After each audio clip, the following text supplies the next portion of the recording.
A ordem da salvação. A ordem da salvação.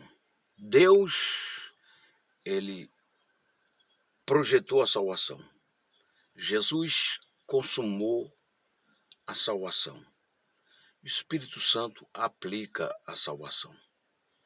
Mas existem aspectos da salvação que são considerados como ordem da salvação. É claro que essa ordem não é cronológica, não está no contexto de tempo, mas trata-se de uma ordem lógica. E a ordem se dá da seguinte forma: em primeiro lugar, arrependimento. Disse Jesus, capítulo 1, versículo 15 de Marcos. Arrependimento. Dizendo, o tempo está cumprido e o reino de Deus está próximo. Arrependei-vos e crede no Evangelho. Arrependimento está aqui numa ordem de prioridade.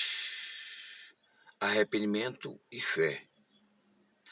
Porque ninguém pode afirmar que tem fé se não se arrependeu. Em contrapartida, ninguém pode afirmar que se arrependeu se não vive vida de fé. Então, fé e arrependimento são duas faces da mesma moeda. Então, fé e arrependimento. Por isso que a Bíblia fala. João 3,16, texto áureo da Bíblia. Deus amou o mundo de tal maneira que deu o seu Filho unigênito, para que todo que nele crê não pereça, mas tenha a vida eterna. João, capítulo de número 5, versículo 24. Diz o seguinte: em verdade vos digo, quem ouve a minha palavra e crê naquele que me enviou, tem a vida eterna. Não entrará em juízo, mas passou da morte para a vida. Então, fé e arrependimento, não tem como desconectar e desassociar esses conceitos. Fé e arrependimento. Efésios 2, versículo 8. Porque pela graça sois salvos mediante a fé. Então, no contexto da ordem da salvação, uma ordem lógica, em primeiro lugar nós temos, portanto, o arrependimento. A fé e o arrependimento que estão interligados. Segundo lugar, nós temos a conversão. A conversão que está associada à regeneração. A conversão está associada à regeneração, se preferir, um novo nascimento. De acordo com João 3, versículo 3, diz o seguinte: a isto respondeu Jesus, em verdade eu vos digo, que se alguém não nascer de novo, não pode ver o reino de Deus. Nascer de novo. É uma nova criatura. Para que a pessoa possa ter consciência que é salva, ela tem que ser uma nova criatura. Ela tem que se converter. Ela tem que se converter. Ela tem que ser uma nova criatura. De acordo com Mateus, capítulo de número 18, versículo 3. 18 de Mateus 3 diz o seguinte: e disse, em verdade eu vos digo que se não vos converterdes e não vos tornardes como criança, de modo algum entrarei no reino dos céus. Então, criança é porque nasceu de novo. Criança porque nasceu de novo. Tem que se tornar uma criança, tem que nascer de novo. Então, a conversão, novo nascimento e regeneração são termos sinônimos. Então é isso. Nessa ordem, nós temos, em primeiro lugar, o arrependimento e a fé. Em segundo lugar, nós temos a conversão. Nós temos, portanto, a regeneração, o novo nascimento. Muito bem. A prova que a conversão é um novo nascimento está aqui onde eu acabei de ler, que a pessoa tem que ser como uma criança. E a criança, nós conhecemos ela pela atitude dela, pelo comportamento dela. A criança é transparente. Veja bem, aqui está escrito o seguinte, o 20, versículo 11 de Provérbios. Até a criança se dá a conhecer pelas suas ações, se o que faz é puro ou reto. Essa pessoa que chegou aqui agora é especial, então é como uma criança. Ela tem uma mentalidade de uma criança de 6 anos, 5 anos.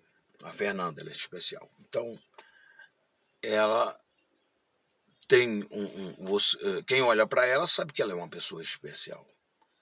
É uma pessoa diferente. Ela é diferente, é grandona, tem mais de 30 anos. No entanto, se comporta como um bebê, como uma criança, né? Numa faixa etária de 5 a 6, 7 anos no máximo. Então a criança, você olha para ela e sabe que ela é uma criança, pelo comportamento dela. Então nós somos reconhecidos diante de Deus como pessoas que nascemos de novo, como pessoas que nos convertemos através do nosso comportamento, do nosso novo estilo de vida. Um novo estilo de vida que agora está pautado em Jesus Cristo. A Bíblia fala lá em 1 de João 2,6 que aquele que diz que está nele deve andar como ele andou. Então Jesus é o nosso padrão e modelo de vida moral e espiritual. Romanos 6,4 diz o seguinte: fomos, pois, sepultados com ele na morte pelo batismo, para que, como Cristo foi ressuscitado dentre os mortos, pela glória do Pai, assim também andemos nós em novidade de vida. Tal como pessoas que nascemos de novo, como pessoas que fomos regeneradas, nós temos que viver em novidade de vida. A Bíblia ainda diz lá em 2 Crônicas 7,14, se o meu povo que se chama pelo meu nome, está vendo que é povo de Deus já? Se é povo de Deus é porque nasceu de novo. Se o povo que se chama pelo meu nome se humilhar, orar, buscar minha face, se converter dos seus maus caminhos, eu ouvirei dos céus. Perdoarei seus pecados, sararei a sua terra. Então, na ordem lógica da salvação está em primeiro lugar fé e arrependimento, ou arrependimento e fé. Em segundo lugar, nós temos, portanto, em segundo lugar, a conversão, que é o novo nascimento, a regeneração. Inclusive, o arrependimento é aquilo que acontece dentro de você. Só Deus sabe e você, se você se arrependeu ou não.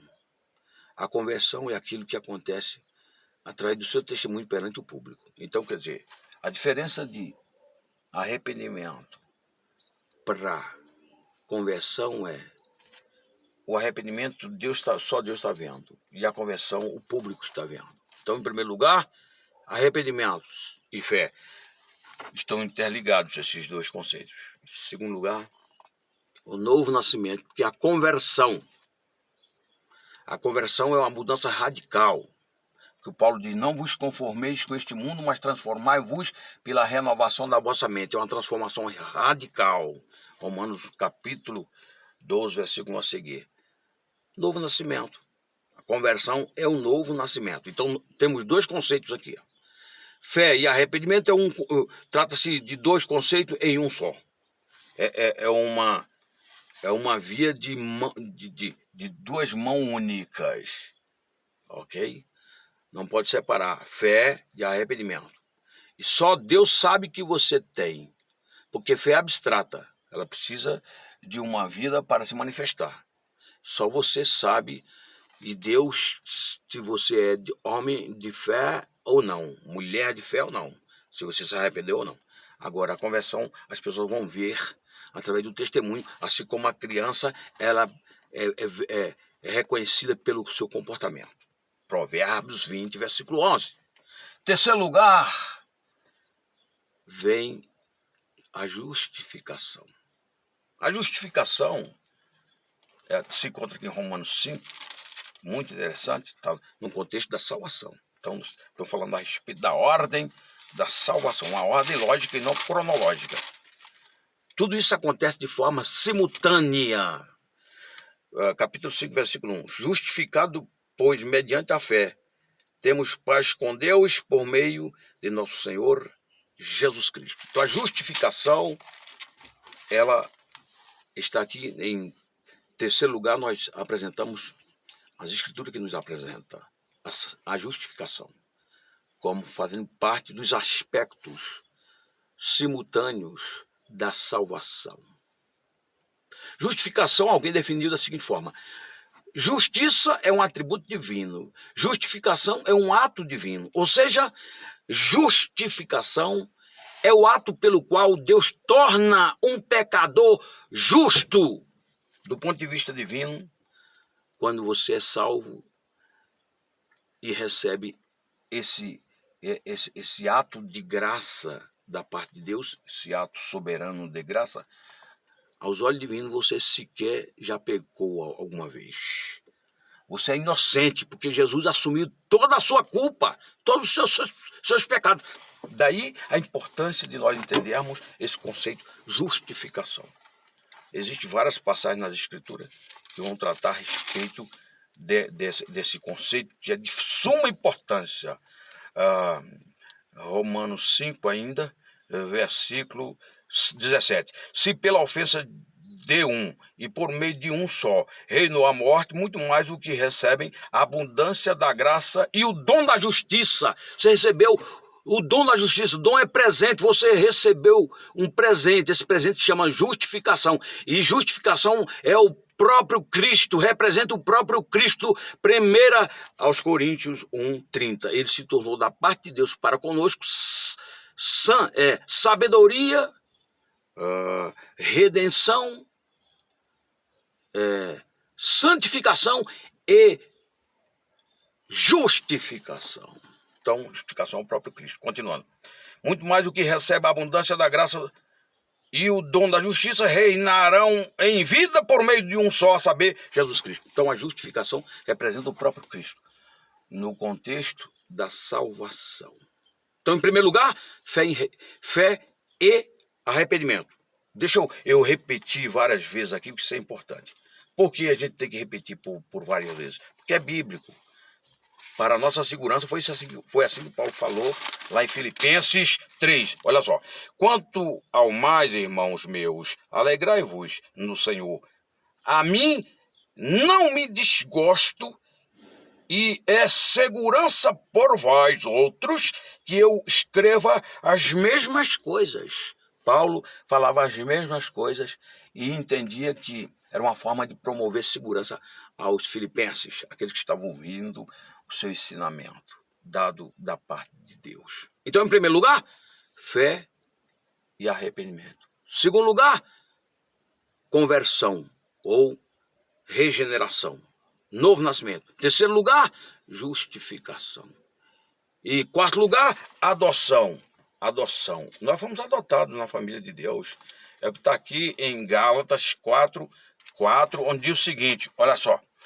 Vindo, porém, a plenitude do tempo, vindo, porém, a plenitude do tempo, Deus enviou o seu filho nascido de mulher, nascido sob a lei. 5. Para resgatar os que estavam sob a lei, a fim de que recebêssemos a adoção de filhos. Existem os filhos naturais, porque todos os que foram criados por Deus, em Adão e Eva, são filhos naturais. Existem os filhos por promessa. Israel foi filho A filiação de Israel está no contexto de promessa. Tá? E filhos por adoção. 3 perspectivas de filiação. Os filhos naturais, não basta ser filho natural, porque tem muitos que precisam, a maioria esmagadora, se converter, se arrepender, exercer fé em Jesus Cristo, nascer de novo, enfim, ser justificado, enfim, ser adotado para que de fato seja salvo. Porque nem todos os filhos naturais são de fato salvos. Né? Então, o homem é filho de Deus por criação, o homem pode ser filho de Deus por promessa, né? Que no caso são os judeus, naquele contexto, em tempos bíblicos. Né? Deus tratava eles como filhos da promessa, né? Através do Abraão, Isaac e Jacó, Deus prometeu que através deles surgiria uma descendência e Deus trataria como filhos da promessa, os judeus. Muito bem. E filho por adoção, nós somos filhos adotados por Deus. Foi o que eu acabei de ler. Então, a adoção é também um dos aspectos da salvação, que acontece de forma simultânea. Quando você aceita Jesus, automaticamente, quando o Espírito te convence do pecado, da justiça e do juízo, é o que está escrito no capítulo 16, a partir do 8, o Espírito convence, 8 de João. O Espírito haveria de convencer o homem do pecado, da justiça e do juízo. Então, quando você se vê na condição de um pecador, você reconhece que é pecador, Deus aplica tudo isso automaticamente em você. O Espírito Santo, ele vai aplicar tudo isso em você. Olha só.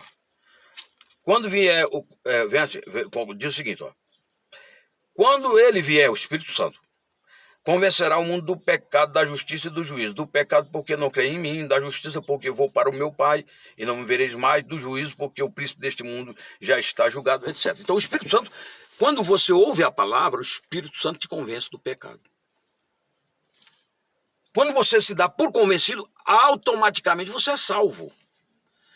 E esses aspectos que envolvem a salvação, eles envolvem você de forma imediata, automaticamente. Todos eles de forma simultânea. Você creu, aí vem o arrependimento. A fé e o arrependimento. Vem a conversão, que é a regeneração. Em seguida, a justificação. Depois, a adoção de filhos. E, finalmente, a santificação.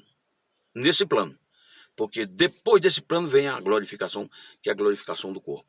Então, a santificação, é importante nós considerarmos que ela tem ela se dá em 3 etapas.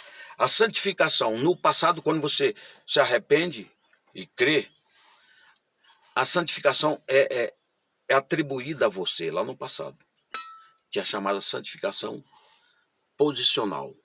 Por isso que o ladrão da cruz, ao se arrepender, ele foi para o céu, para o paraíso.